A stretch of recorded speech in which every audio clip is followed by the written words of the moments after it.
Welcome to the Diner Podcast, where we eat our lunch for breakfast. Welcome to the Diner Podcast. I'm your host, Red Velvet. With me, as always, is Uncle Lump. Hello. We are today, live. Today we're doing something a little different, impromptu. But you know what? That's what makes you want to pay attention to the Diner Podcast. You never know what we're doing. I think sometimes we don't even know what we're doing. But without a doubt, we have a very special guest coming to us remotely. The right hand of God, Sam Knight. You know what? You say special guest, man. Like, I feel like I live here now. So like, I'm even wearing your shirt today. I don't have to yell at you. Right? You know, I appreciate that, man. You know, it's kind of awesome to be able to come on and just talk, man. Just talk and not be screaming at each other. So we don't usually get to talk to the person behind the wrestler, so this will be a little bit different. I guess we've done a couple of these where we've kind of like dabbled into the professional wrestling world, because it's like you have to blur the lines of reality. So like on everything that we do, anytime we interact with anything, it's always this like hostile, because obviously there's reasoning behind it, but then we get to bring you on here and kind of hear the journey of Sam Knight through the wrestling world and kind of get a little more of an insight of actually who you are, I guess. Yeah. Well, you know, in all honesty, let's break if we're gonna break it, let's break it. You guys are getting the insight into who Isaac Watson is. Like, you get to know who Isaac is now. Like, we've and off camera, we have all been talking about, man, we need to have this conversation. We need to really have this conversation of who Isaac is and who Isaac is as a professional wrestler and why, yada yada yada. Well, let's do it. Like, let's do that. You know, I mean, like, I have nothing to lose. I mean, I'm already holding a briefcase, so I get a world title shot. Nuts, asshole. Yeah, you know what? You deserved it, but I love you nonetheless. I deserve it. I absolutely deserve it. I talk a lot of shit. You do. Yeah. You know, but this is that opportunity for us to do that, man. And and I have the time, so I'm honored to be able to be here with you guys. Right. So we appreciate you. Kind of announced that you're doing a year of a retirement tour, basically, and it will all kind of come to an end at the end of November. What kind of led up to that decision? What was kind of the you know what? I love that. That's the first question you asked, man, because a lot of people have not asked me why. Like, they know I'm doing it, but it's not why. So I have been dealing with a lot of injuries for a while. Like, just body was hurting, man. Like, sprains and, you know, no breaks, praise God. In 2020, I dislocated my kneecap and blew out a bunch of cartilage, so it put me down for 8 to 10 months. And at the time, I was a New Wave Pro heavyweight champion. Shout out to New Wave Pro. And I ended up having to. I didn't even vacate the title. I ended up wrestling a match with Justin Kyle. Oh, wow. Plain clothes. He hits me with I was on crutches. Hit me with a spear. Cover 1, 2, 3. I'll never forget it. Thank you, Charlotte. Honestly, no. Really? No, it did not. And this is prior to me having surgery. I hadn't even had surgery yet. Oh. Like, I was getting ready to have surgery. Yeah. So, like, he hit. So I vacate. Like, I lose the title to Justin Kyle, and then that Monday I'm in Effingham, Illinois, meeting with the doctor to set up a surgery date for August of that year. So I make my return back to New Wave months later, you know, and I'm hobbling, but I'm up. You know what I mean? I'm able to walk, but I'm not 100%. So I make my way. This is off camera. Big pop. Justin had just lost the title, and you know, we were kind of like teasing what could happen. But things went a different way. I went my way, New Wave went theirs.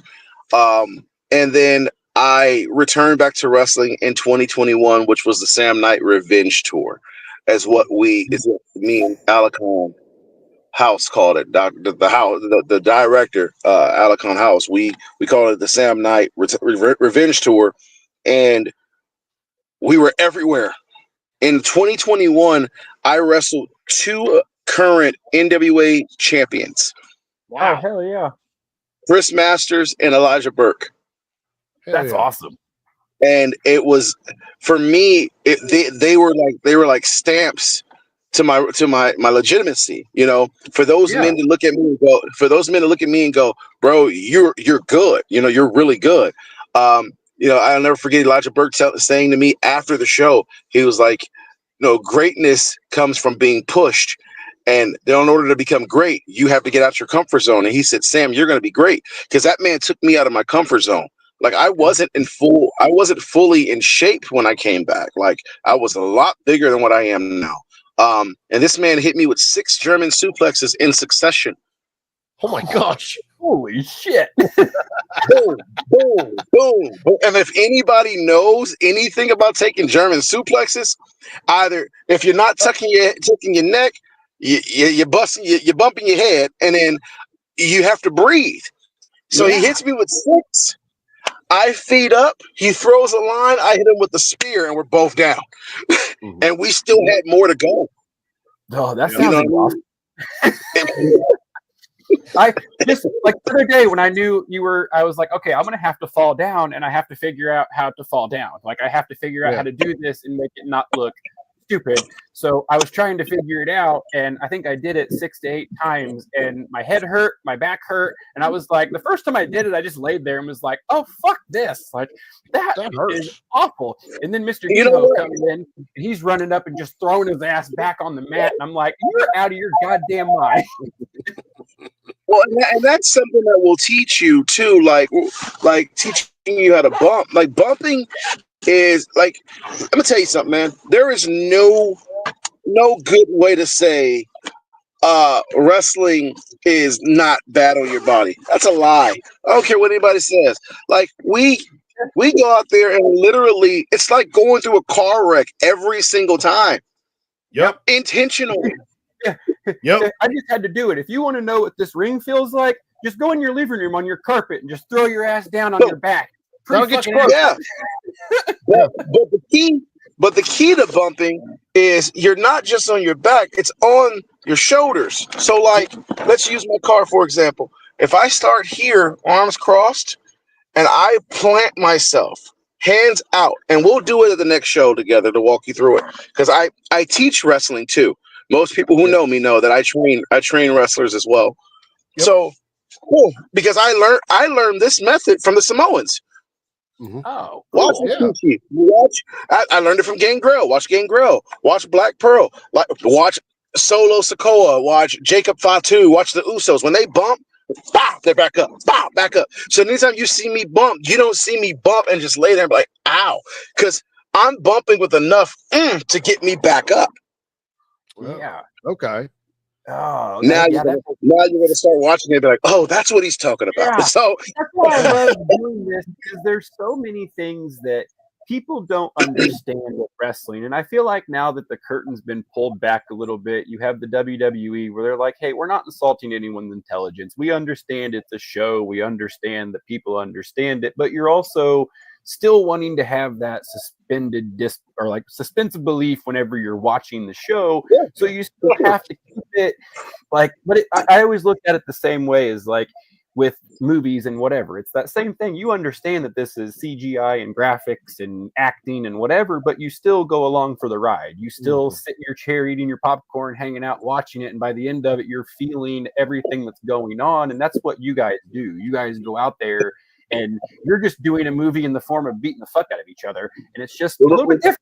It's art in real life, you know. Yeah. Remember what I said to you guys. Remember what I said to you guys a couple of days ago.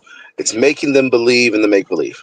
Yes, like, that's all it is. It's making them believe that this It's really happening, and these stories are real. And sometimes it is really happening. You guys beat the fuck out of each other. Yeah, you're not wrong.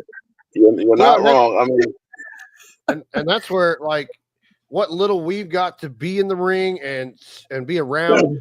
Dude, like, I'm a big advocate. Like, people, I remember being a younger man. I'm like, oh, I can do that, no problem.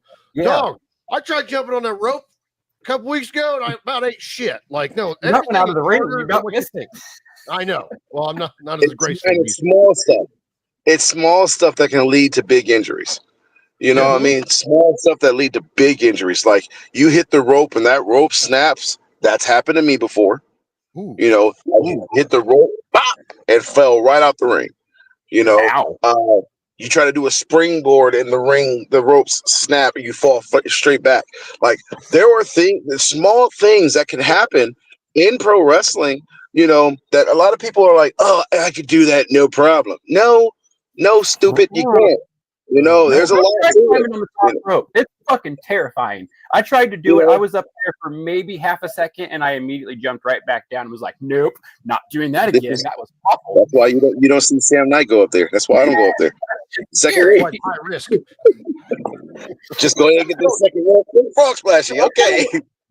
I want to pull back to like early days of like, so you started wrestling and you were trained by Gangrel, right? Real quick, can we go back even further? You're from California originally, right? Yep. Okay. Tell us a little bit about that, being a California boy, because I've never been there.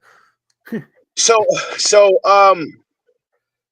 let me revert back to the original question and give you the answer, because we got off on a tangent. It's what we do, because we love this.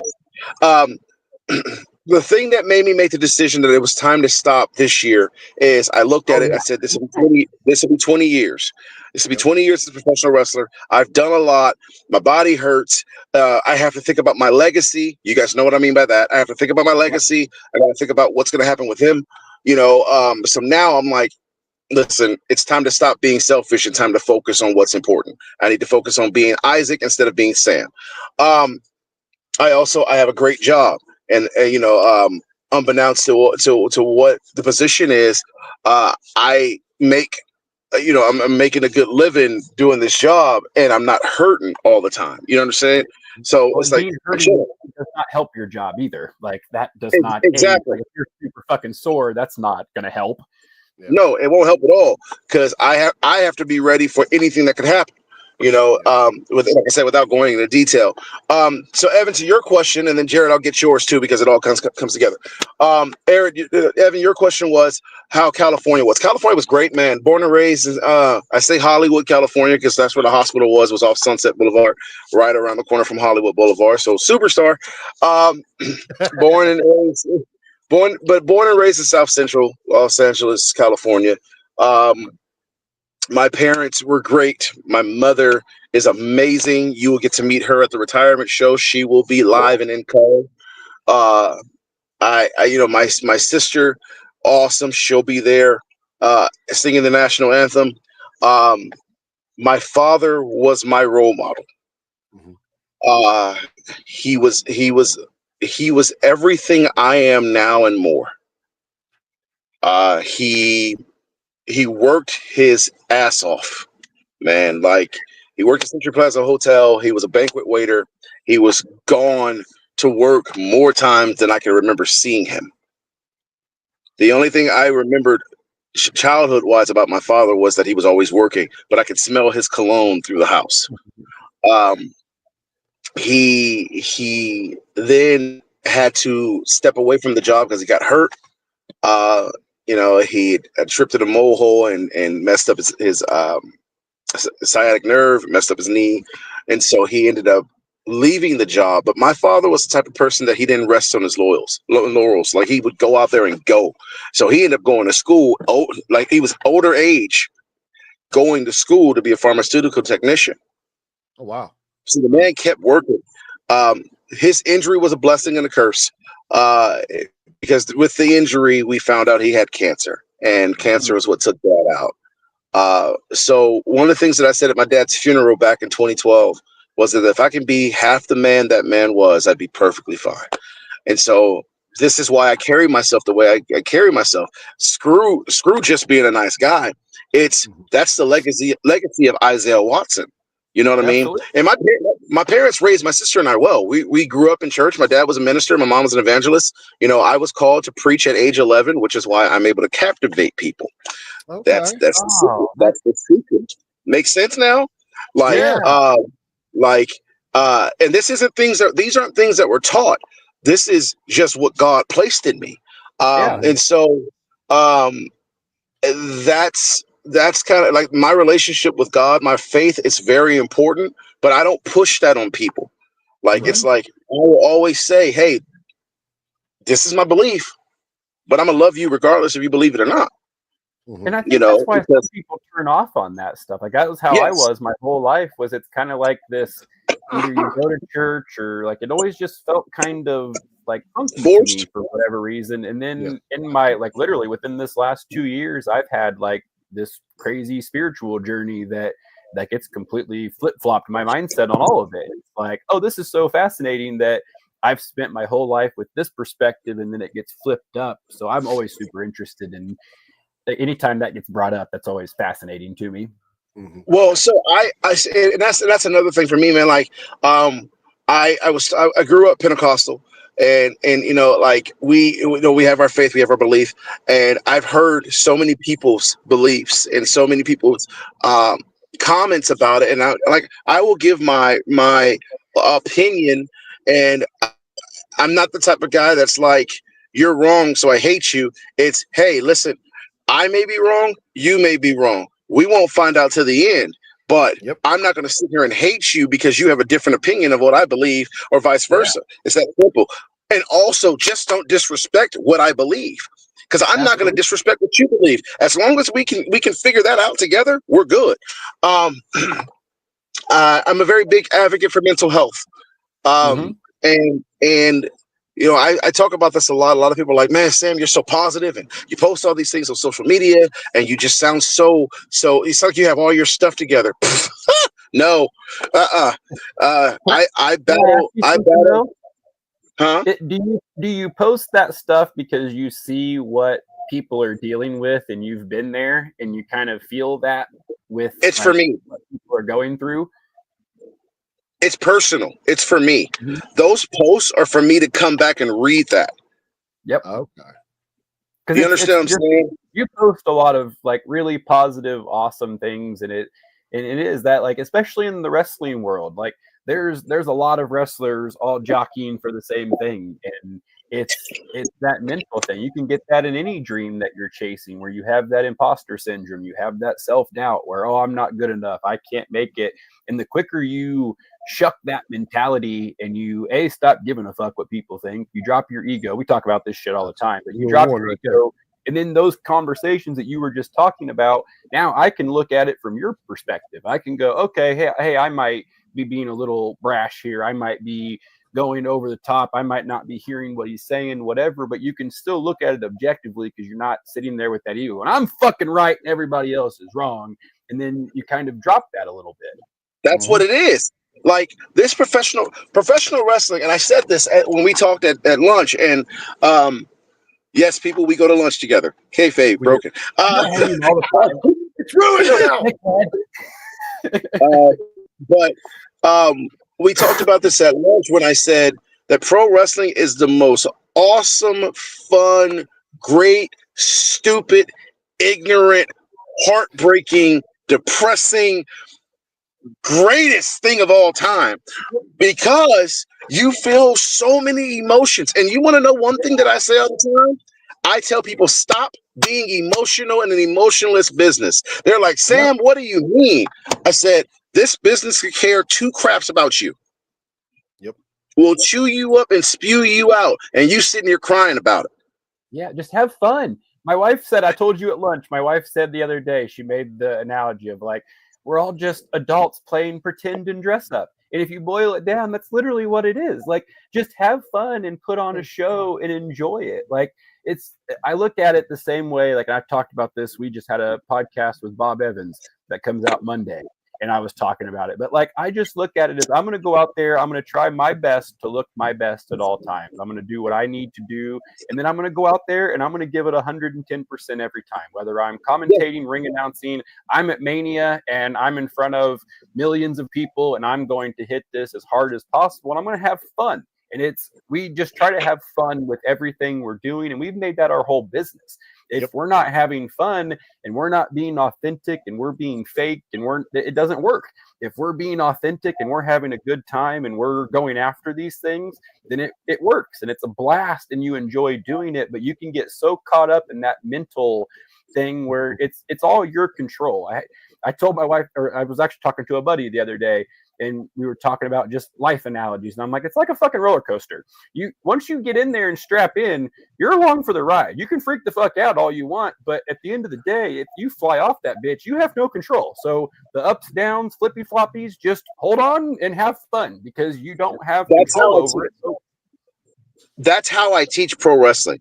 That analogy, roller coaster, is exactly how I teach pro wrestling. And to piggyback off what you said, a lot of the most depressing thing is when you get left on red. Mm-hmm.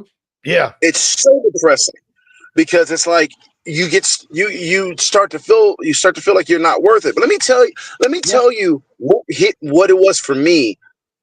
The biggest depressing thing that happened to me in pro wrestling was being told by William Regal he didn't believe me when I cut a promo right after my father died from cancer, and I said, "This is why I want to do this." And he said, "I don't believe you. It's not in your eyes. Why do you think my promos got so much better?" But look what he did to you. He flipped that around because he saw, hey, this is what's missing. He wasn't necessarily being an asshole. His delivery could have been a little better, but it's him telling you, hey man, this is what you're missing. Find that believability. Whatever you're doing, again, I can walk out there and I can be nervous. I can be like timid on the mic and not want to talk in front of people, but that's going to look like shit too, and people are going to make fun of you just as hard for doing that than if you go in there and work your fucking ass off and do your job. You're gonna have the people that's gonna make fun of you regardless if you suck or you're really good. You might as well just go be really good. And that's where this is why I stopped caring. like when I tell you, like those, like if you look at some of the pictures and you see me smiling, yo, I'm legitimately having the time of my life. Yeah, you can feel it. When you hit the people's elbow, and you went to go do the people's elbow at the last show, like I immediately started laughing because you can just see how much fun you're having. Where it's like, oh fuck, I'm doing the people's elbow, like I'm pulling off the wristband and everything. Here's the funny part.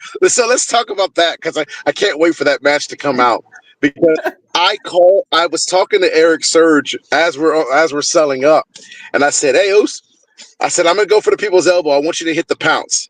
He said, "What?" I was like, "Don't even let me hop over him.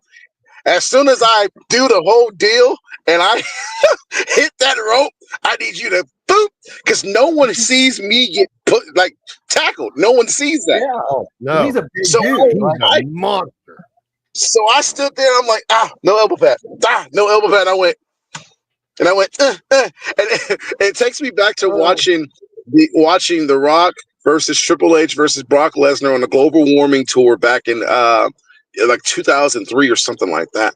And there was a spot where Triple H doesn't have an elbow pad, so he grabs freaking Paul Heyman's hat and he throws the hat and he goes like this and he grabs the elbow.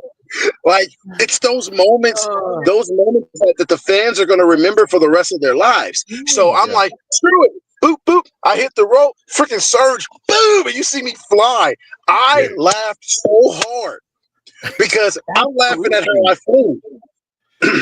Well, the more fun you guys are having, the more it translates out there too. The more the audience feels that you're all in there and you're nervous and you're freaking out and you're like trying to make sure every single little thing is the way it's supposed to be. Like, in all fairness, they have no idea what the fuck's supposed to happen. So I feel like, obviously I'm not a wrestler. I have no goddamn clue, but I feel like if you go in there and just have a good time, like you're talking about, that translates. People feel that authenticity no matter what you're doing. It doesn't matter in what area you're dabbling in life. If you're 100% yourself and you're being authentic, that's going to translate. And you know what? To also to piggyback off that, and then I'm going to get to answer your question. Oh, I forgot I even asked a question. Yeah, the one you asked after before Evan asked his. About Gangrel. Yeah, so I'm keeping that in mind. I don't mind looking stupid. I'll say it again. I do not mind looking stupid because, especially as a heel, and we'll get into the heel work because you guys got to see that finally. But as a heel, I will go out there and I'll work the angle and I'm beating this guy up. But if this guy starts giving me my comeuppance, what I earned, I'll be like, whoa, I'll do the big scream. I'll do the big wild sales. I'll tell him, hey, give me this to do this. There's a spot we did, me and Killian Crow on last Saturday, which you guys saw. Like we were talking in the back first, and I said, hey, I was like, because he talked about he wanted to involve his kids. I said, cool, I got an idea. I was like, I'm going to grab your son. And when I grab your son, I'm going to put him in front of me. And I'm going to say, you wouldn't hit me in front of your kid. You wouldn't swing at me. Your kid's here. And I'm going to turn your son around. And when I turn him around, and I told the kid this, I said, I want you to kick me between the legs and punch me in the face. Yep. And he said, okay. And so like the spot came up and I'm holding this kid and I'm like moving him back and forth like, you can't get to me. And Killian's like kind of going like this. He's selling it. And I know what's coming and I'm smirking the whole time.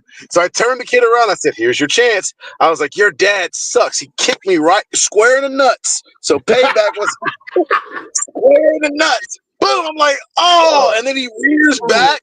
Boom. He gives me one. I'm like, God, you hit hard. Next thing I know, I turn around. Here's his dad. Boom. Bumps me. And then I'm on the ground and Killian's like kind of giving me a couple punches and I kind of pull him close. I said, hey, one more thing. He said, what? I said, pick him up, have him drop kick me. That was awesome. So he picks the kid up, the kid drop kicks me, and I back roll like we talked about at lunch. I back roll, and I'm laying there, and the referee starts counting. These are and you heard the response from the crowd when the kid hit me, big pop. When he drop kicked me, big pop. Because when I grabbed him, they went, "Oh, don't do that." Man, it is about emotion. It's this wrestling is psychology. We are not just talking moves and flips and going viral on stupid shit. We are talking about really, really connecting and really getting their emotions. Keisha used to say it all the time. Get them here. When you've got them here, you know it. I'll never forget Keisha saying this. And I swear to God, on my father's grave, Keisha said this. He said, I always know when Sam's out there, because I could hear it.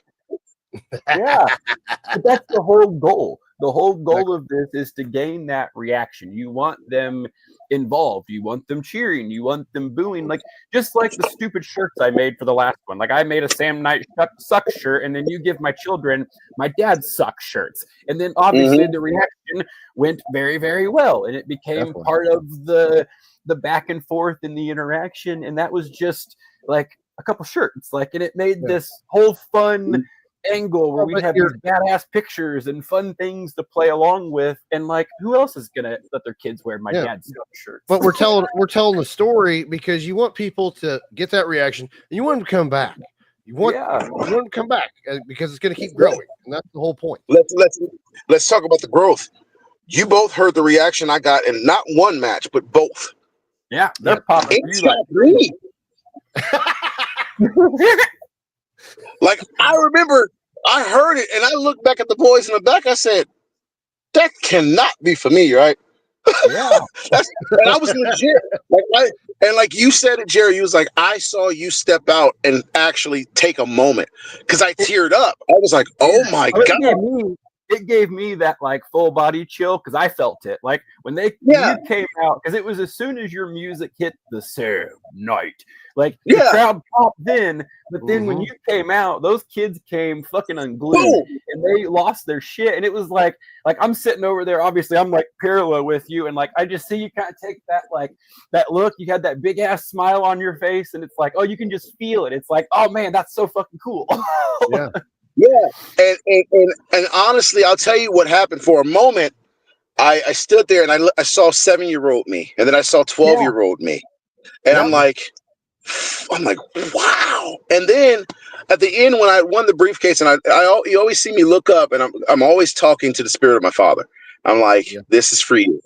Now let's change it and go to what happened Saturday night in Denver. Yeah. They booed me out the building.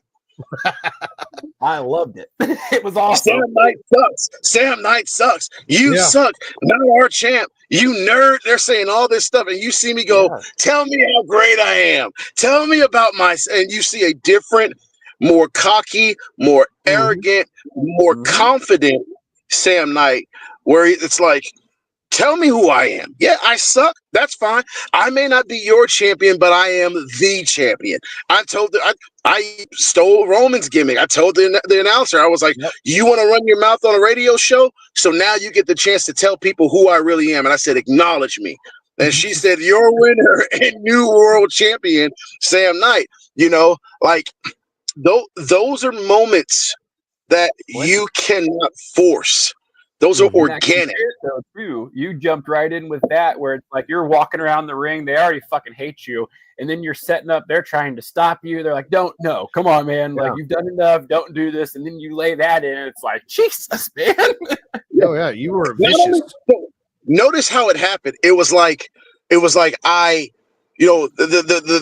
management official comes out and he's like, Sam, don't do it. And you see the psychological freaking battle on screen happening in real time. You see me go, okay, I won't. And then I look back and I see him move. And when I see him move, you see my face go, you son of a wham. And then I sat down. Get out of me. That one, like, it doesn't matter. Like, every time I'm like, oh God, they died. And I sat the chair on him, and I sat down in the chair, and I looked at the ref. I said, count. The ultimate sign of disrespect right there, man. Yep. Yeah. What? See, this is the kind of Sam that I can get behind at Signal 10. This is the kind I'm of sure Sam you could. Oh, no, you couldn't. No, you listen, couldn't. Listen, I love them. I hate everybody else. How much better would it be, though, to come on the right team at Signal 10, and then you can start picking on Evan up there. Maybe after I retire, we'll figure it out. Maybe after I retire. Fanboy, dude. We'll become a duo and just motherfuck everyone. Well, but to answer your question about my trainers, my training started at the R1 Center in Redondo Beach, California. The old UPW school that Cena, Miz, a lot of other people came out of. Started there. Were you started? I was 18. So what was that like? Because obviously, if Gangrel training you, being a wrestling fan, like, how do you keep your composure walking into, like, as an 18-year-old kid walking in there being like, fuck this Gangrel right in front of me? Holy shit. I didn't meet Gangrel until years later. So I started at the R1 Center, left the R1 Center, went to Santino Brothers Wrestling Academy. Now, Santino's they were not officially the Santino Brothers Wrestling Academy yet. They were, we were training with some guys who ran an independent promotion called HPW, and they had a bunch of stars on the show. Like, I'm talking, like, they had the NWA Tag Team Championships and NWA Heavyweight Championship defended on that show. Like, they were connected because Dave Marquez is a California guy, and all those guys were running through Marquez, who was very big on the NWA. So, started training there, and then Joey Chaos, Supreme, Mongol, Angel, and Jezebel, who were all XPW. You guys remember XPW, Extreme Pro Wrestling? Yeah. Early 2000s or early 90s. So they came in. You probably know them, like Kid Chaos. Yeah, that was one of my initial real trainers. And when I tell you the hard work they made us do, I wasn't ready for it. I really wasn't. I played football. I did martial arts. It's not the same. There's a whole different, like, it's like, I mean, I ran the ropes, probably 2 or 3 times at the last show, Evan, if that, and I was gassed, my ribs hurt, I took a couple bumps, and, like, I was done for, like, multiple days. I was coughing, and I'm like, fuck. Yeah, so, like, And the thing was, they were doing conditioning training. Like we were doing wheelbarrows and bumps, and like we were doing outside running, and we had to do we scoop people up, and we'd have to run with them, and we had to bear crawl, and we had to do squats. Like, man, this was training I did not like, so I half-assed it, and they knew I half-assed it, and they cut me from the school. Just cut me. Wow. Huh. I mean, I will never forget the phone call. Mongo called me and he was like, "Hey, man, just want to let you know, unfortunately, we're done with you," in so many words, because, you're not giving your all, and we can tell, and, you're wasting your time, and maybe pro wrestling isn't for you. Do you know how I'm so glad that call happened? So That's glad. a wake-up call for sure. Because it checked me. So, my buddy Mike, whose family is they're the people who run D6. Shout out to Destination 6 Wrestling. Anyways, so they my buddy Mike had left the school, and we ended up reconnecting, and we started going to the alternative wrestling shop in the City of Industry, which is a big wrestling store, memorabilia. They get all the stars and all the stuff at this place called Frankensons. If you look it up, this is where they do a lot of wrestling conventions and stuff like that. PWG used to run there too. Also, they've had their, I think it was PWG or it was like Pro Wrestling Revolution, one of the two. Anyways, so start training there, and I was training there with guys like Human Tornado, Peter Avalon. Peter Avalon was in my class. Oh, really? I've known Pete for years before he took off. Shout out to Pete. And there's a lot of people like Eric Watts, Chimera, who end up being Ricardo Rodriguez on television. All these guys came through the AWS shows in school. They weren't training there, but they were there to do guest training spots.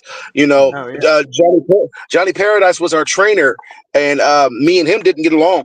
We really didn't. There was just like he didn't like me, and I didn't care for him, and it was obvious. But then I left there after a fallout with my buddies, and I ended up starting training at Knox Pro, and my real training began at Knox Pro. Nothing against anywhere else I've been, but where I finally locked in was at Knox Pro. And I'll never forget it, because what originally happened was me, Mike, and my buddy Sal, we had all gone to the Knox Pro year 1 training. And at the time, we were doing one-on-one classes with Chimera, Ricardo Rodriguez. We were meeting him once a week at a gymnastics center, and we were just bumping around, training with him, rolling around. I will never forget, there was one time Brian Cage was there, and we were just bumping around, going over stuff. And so that's kind of how I learned how to go sky high, because I used to be afraid to sit out on my butt. And he was like, "No, it's easy, bro, just up and down." And I'm like, "I can't do it."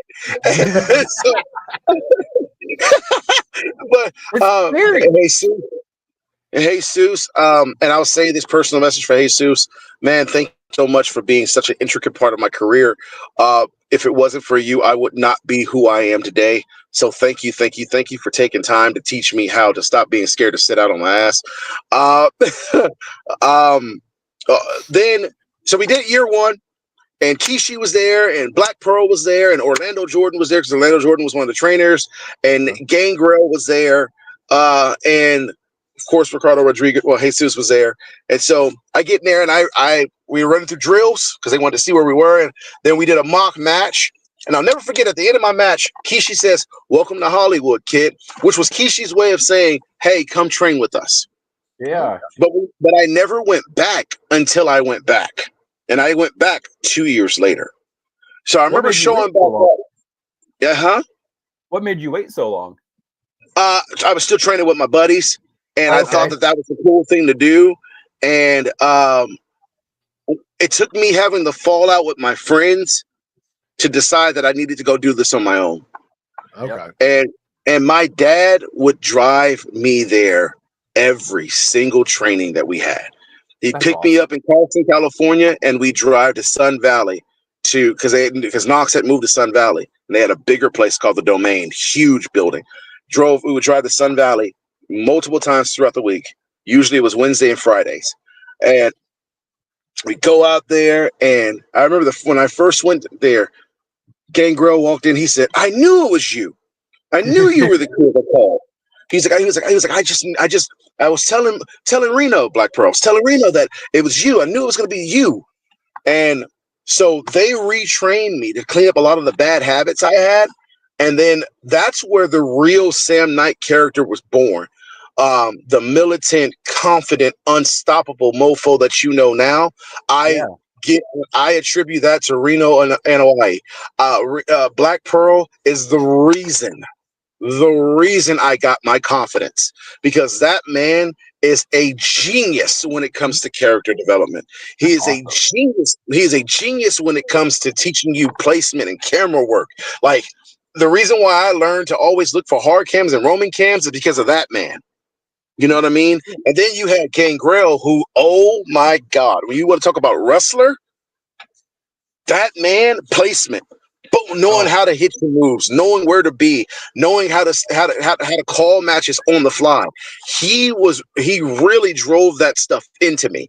And then Kishi's just all of it. He's pop locking and all that stuff. Kishi, I'll say this on the podcast. I'm one of the members of the Kiss My Ass Club, because I got a stink face at a show. So like, See, those are the clips that I need you to send me. Those are things that I could utilize very, very well. The thing is, Knox Pro has all that material, and because it happened on the Knox Pro show.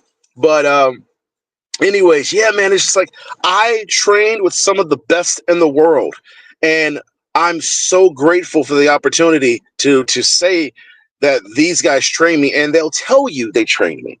They'll tell you that they work with me in parts of my career, which, to God be the glory. I'm grateful for that. But when my father passed in 2012, it was time to leave. Like, I was wrestling for Battle. This brings it back to Battleground. I was wrestling for Battleground in 2010, 2011. I was tag team with my friend Sean. We were the Black Knights. He's Sean Black. I'm Sam Knight. Worked. We became one of the most.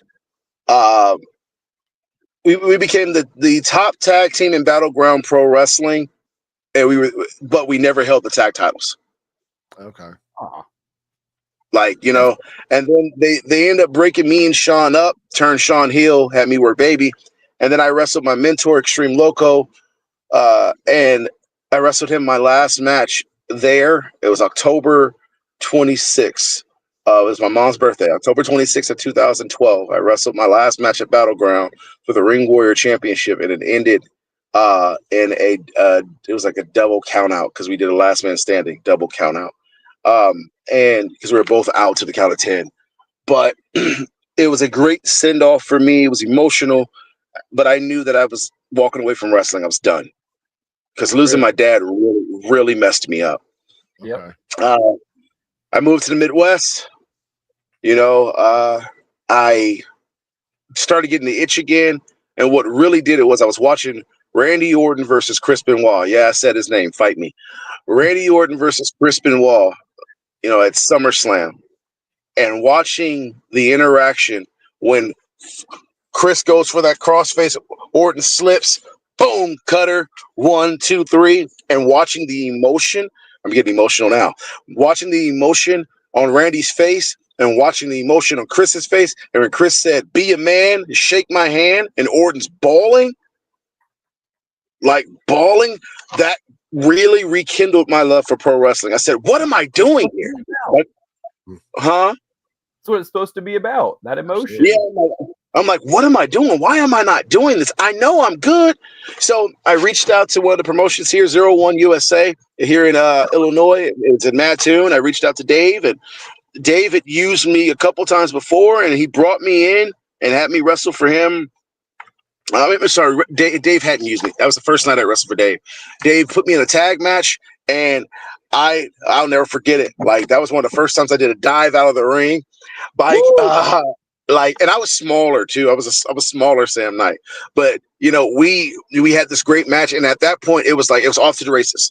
Like I started hitting people up. I started wrestling in Evansville, and then I went from Evansville and started wrestling in Vincennes, and then I left Vincennes. I'm giving you the fast way how things got to now. Left Vincennes, went to Terre Haute. And that's when I started working for New Wave. And then I became a 3-time champion at New Wave. And that's how you learned of who I was. Yep. And then I decided, you know, I had already ran a promotion in California, PWM, Pro Wrestling Massive. So we ran that, my buddy Gus and I. And then I was like, okay, cool. I'm starting to get my feet soaked here now. So I can start a promotion here. So we brought Massive back and we did Massive Wrestling in Lawrenceville, Illinois. And like my popularity grew because I didn't stay in one place. Mm-hmm. Yeah, I was wrestling in Wisconsin. I wrestled a 4-way against Darren Corbin, Rennie D. Sorry, 5-way. Darren Corbin, Rennie D, Ben Saylor, myself versus Lance Archer. You know, this is it. And on this show, this was the last show that Chaz Betts, who is now Chad Gable, had wrestled for his indies, and he was heavy on wrestling heavyweight champion. I had worked multiple shows with Ken Anderson, who I was picked. Here's the funny thing about working shows with Ken Anderson. I remember going to Universal City Walk in California and sitting in front of him at a WWE autograph signing. Fast forward to 2013, I'm sitting next to him signing my own 8x10s, and I remember looking at him going, I remember I sat in front of you at a signing. That's awesome. And I said, I remember sitting next to you at a signing, and I was just a fan. He said, it's crazy how time works, huh? I said, now I'm sharing a locker room with you. And I was like, and it's an honor. He was like, it's crazy how things go. I said, yes, sir. Yes, sir, it is. You know, and like I have been afforded over the years some great opportunities to share the locker room, especially with guys like Tracy Smothers. Tracy Smothers, I got under his wing wrestling in Evansville, and Tracy used to call me Sam the Rock Knight. That's what he called me, Sam the Rock. And the reason why he called me Sam the Rock is because I was doing the rock bottom. And I loved listening to Tracy because Tracy was very knowledgeable, and he would watch your matches. And every time I'd wrestle, I'd go talk to Tracy and ask him his opinion. I even had the chance to wrestle Tracy Smothers. I got bumped around by Tracy Smothers. So that was awesome. Rob Conway's another person, you know, he taught me a lot. You know what I mean? It's just, I've been in the ring and in locker rooms with so many heavy hitters, which is why instead of taking that, to answer your question, instead of taking those moments to be like, oh my God, I'm going, hey man, what can you teach me to make me better? Yeah. True. Well, because they're just humans. Like, that's why I always like to ask that question, because it's just humans that went on the same journey that you went on. They just made it. They've put more time. You can compare I said this a lot on our show, but you can compare your chapter 1 to someone else's chapter 20, but it's not the same thing. You can put the same energy and effort into your dreams and your passion and go after those. It's just going to take you time. It may happen fast. It may not. It depends on how hard you work at it, how much time you put into it. But I think that is a good analogy for just, again, life in general. Just anything you want in life, if you want to go after it, start putting energy towards it. If you can sit your whole life and wonder, what if I would have put the energy, start putting some energy into it. It may not be a full-time thing, but if you start putting that energy into it, that will start to create the results you're looking for over time. You got to work that thing, man. You got to, man. Anything in life that's worth having, you got to work for. And like, you know, I have wrestled so many matches, I've forgotten some of the stories. You know what I mean? Like, legit. Like, I'm being honest. Like, I've forgotten some of the stories, but thinking back on it now, like, I'm on the tail end of my career, and I'm going, man, I remember driving up to Santa Maria and wrestling in front of 1,000-something people for Vendetta Wrestling. I remember sharing the locker room with Gangrel. Bailey, before she became Bailey, was wrestling up in NorCal, wrestled on the same show as her. You know, David Hart Smith, Chavo Guerrero, and many names that I share the locker room with and learn from.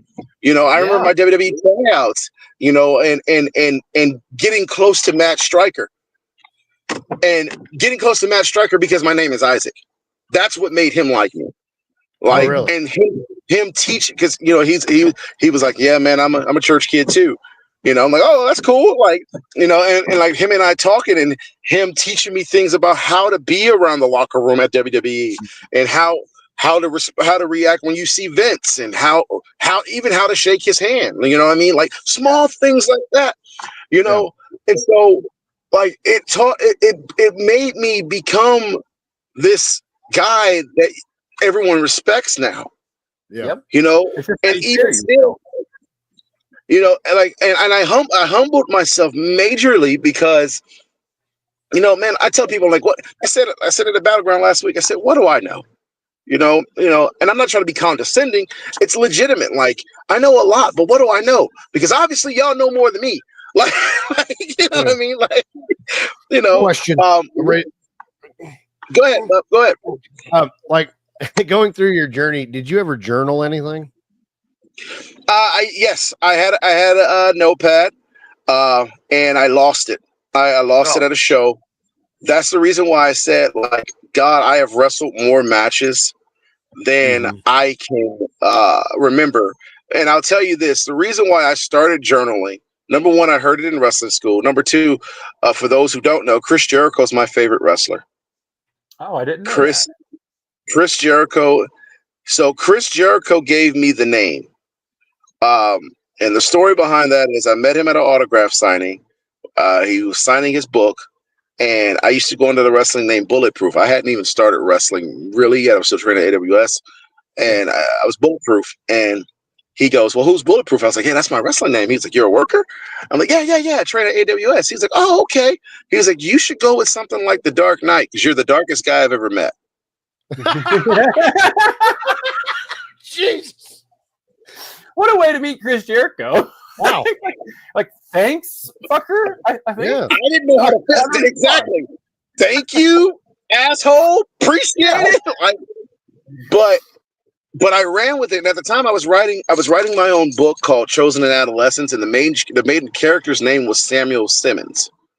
So I end up going Sam Knight. That works.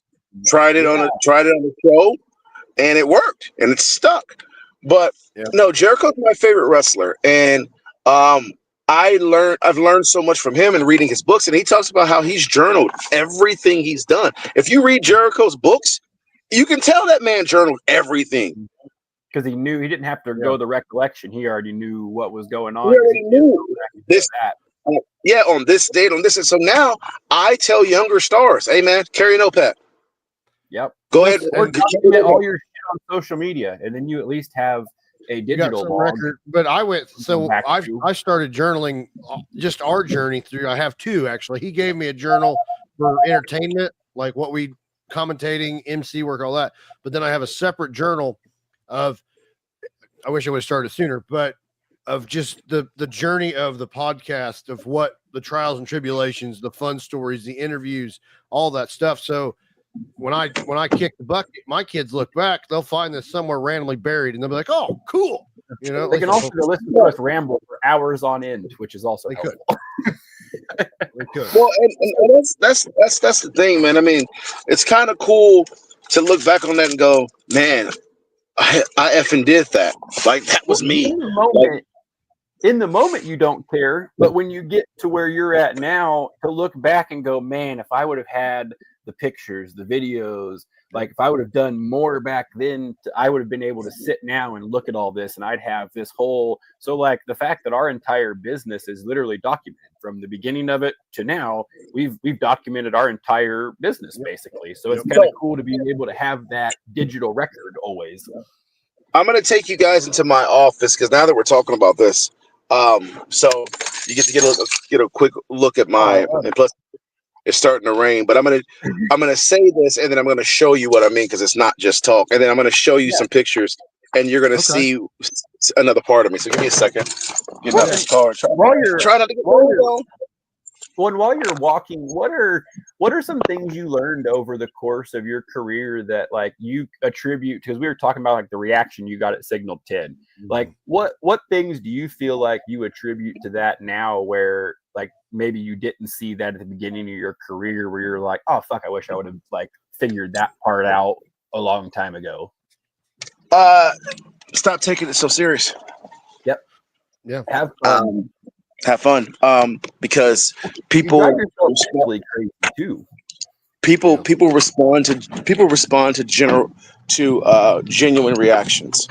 So like if if someone sees that my reaction is fake, they're gonna be like, that's not real. That's not a real reaction. Sam's reaction is not real. We don't believe that. But if they, like, for example, my merch table last show, right? Crazy how many people, like I had people from the table to the back wall, and everyone got a personal experience with Sam Knight. Like a personal, they got moments with me, because one of the things that frustrated me the most about shows that I went to growing up was the guys never gave you that one-on-one. It was always like sign, push you off, sign, push you off, sign, push you off. Frustrated the hell out of me. So, please give me some time.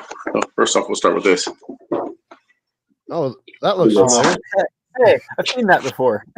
Well, and that's what I loved about you, because you took the time. You took the time to. These people are paying to see you. They want to get that experience. Whereas, when I was a kid in WWE, when I was a kid, I went to my first WWE show. I thought I was going to get a meet and greet or just see the wrestlers. No, they don't do that. So when these kids come to these indie shows, they get to see these superhero like figures. They get to talk to them. And that's what I've learned from you. From you is like that last show. I was taking pictures with people. I was signing autographs, and I'm like, you know what? It doesn't matter. It doesn't matter how big I get. I'm going to take the time until everybody's gotten what they want from me. Their pictures, their autographs, their moment with me, and I'm not going home until that's done. That's why I like fuck you all. I get to stay back here and not do anything. I'll tell you. So I learned that from watching Brian Kendrick at a show. It was an Apex Wrestling show in California, and Brian was a headliner on the show. And I remember watching Brian at the end of his match shake hands with everybody in the building. Yeah. And I was like, that's kind of cool, So that's the reason why I do it. But back to what I was talking about, this my office. So let me see. Can I turn the camera around on here, or I have to actually turn my phone? Okay. Whoa! Oh, that's awesome. So this commemorates the beginning of my career, my backyard wrestling days. Okay. We used to wrestle at my buddy's house in Carson, California, and we'd wrestle right by his pool. And this was the championship that we would fight for. Nice. That's so cool. This one was given to me years ago. And it was just like, hey, you can have this championship belt. I said, cool, because I never had to buy this. Of course, there's my rock toy, big rock mark. This is the Massive Wrestling Heavyweight Championship. Okay. When we brought the company back a couple years ago, this was the belt that we were fighting for. And as you can see, my dad sits over my office. Love it. Hey, we're gonna have to get him a Diner Podcast Championship to hang in there for the first ever Diner Pod Championship. I know. Listen, that would be great. I would like to do that, because that's bringing me to my point now. See this? I just hung this up this morning. Okay. Now, the reason why I do this, along with everything else I've done, is because I want to remember. Yep. Everything. We have the same thing hanging in the diner. Yep. Here's my first 8x10. Oh, very nice. This was a birthday present. Oh, that's badass. Ooh. You know what I mean? This is also my promo room too. This is my promo room too. Hey, These look, are here's your pictures. first one night suck shirts on sale now. You can buy them. Yeah, I'll make sure I get mine and hang that up. These are pictures from my surgery. You know, when I come in here and have to cut a promo, I look at those pictures because I spent the majority because I had surgery and then COVID hit. So I was in the house having to work out here during that time. So this is a reminder of that. You know, and then that'd have been rough. Huh? So at least you weren't in the hospital like during COVID getting your surgery. That would have sucked. No. I had surgery in August. I was inpatient. I was outpatient. I was in and out. You know, this is one of the first Indiana shows I worked outside when I left New Wave. This is a New Wave show. I opened this show. Fast forward to a couple months later, I wrestled with Tommy Dreamer. Huh? Yeah. I think Evan was at that show. No, it wasn't. Well, I was at a show with Tommy Dreamer because he let my son chop whoever his opponent was, and Dalton Davis was the referee. You were probably there for Tommy Dreamer versus me versus Joey O'Reilly. Possibly. It was 2016, whenever that would have been. Yeah. So then you got this show. Well, this is 2017 for New Wave. You know, like, and then of course I have my wrestling figures and stuff that my best friend bought me. But this side is probably one of the most important sides for me. This is why. Oh wow! All the autographs. Noticeable faces. Oh, that's cool. Yes, I know some of those guys. That's badass. That's what it's about right there. Those are my kids. Oh, those are your kids. Those are my kids. Yeah, these are kids I've worked with.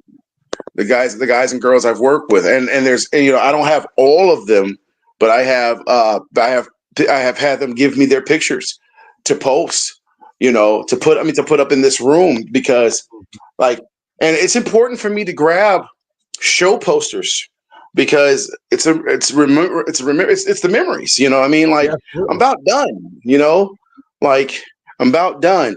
Like it's not about championship belts. It's not about spots or all that stuff, man. It's about the memories. Like when I'm done, I can look back and go, I did what I wanted to do. Absolutely. I actually have something we can we've already done a little over an hour. Well, I got something to show him. You go ahead.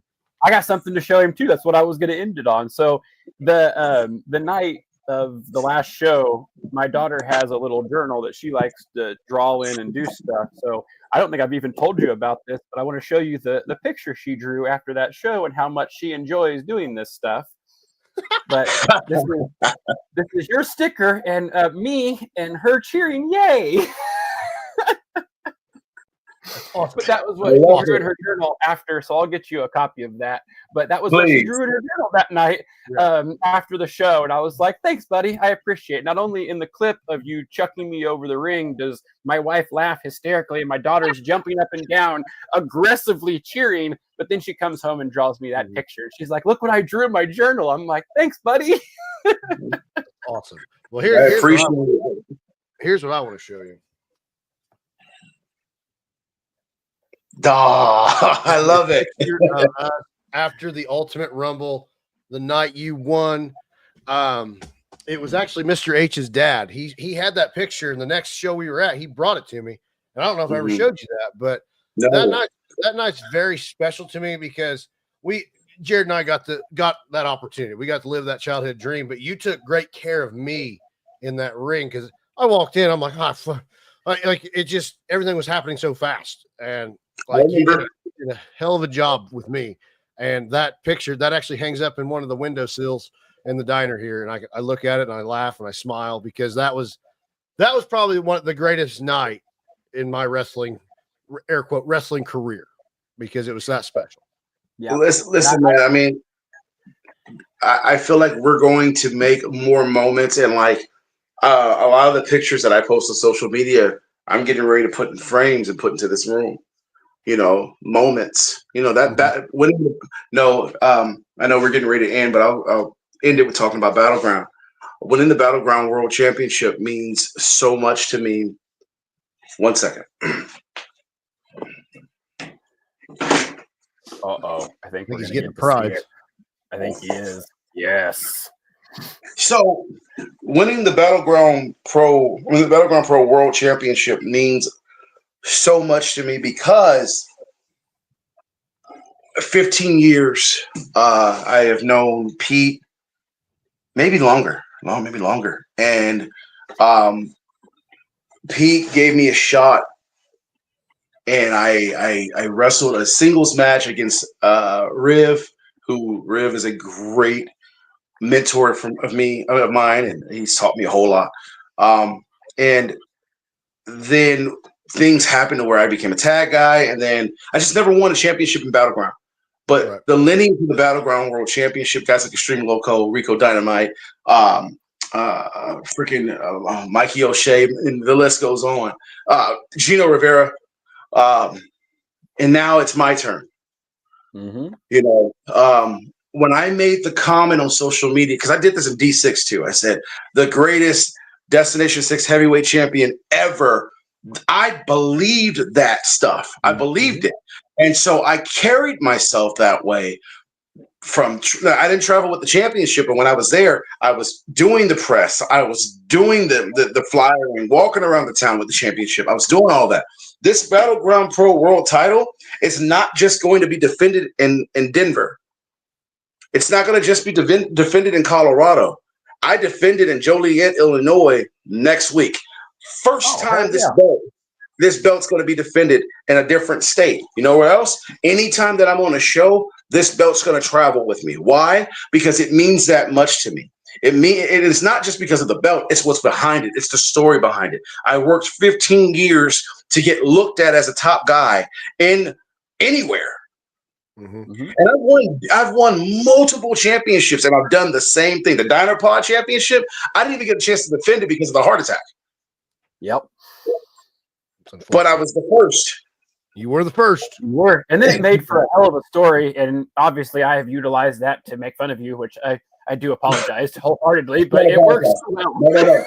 No, listen, once again, I don't have a problem looking like a fool, and I don't have a problem taking those hits, man. Like, if it's going to build the story, let's build the story. My point is this.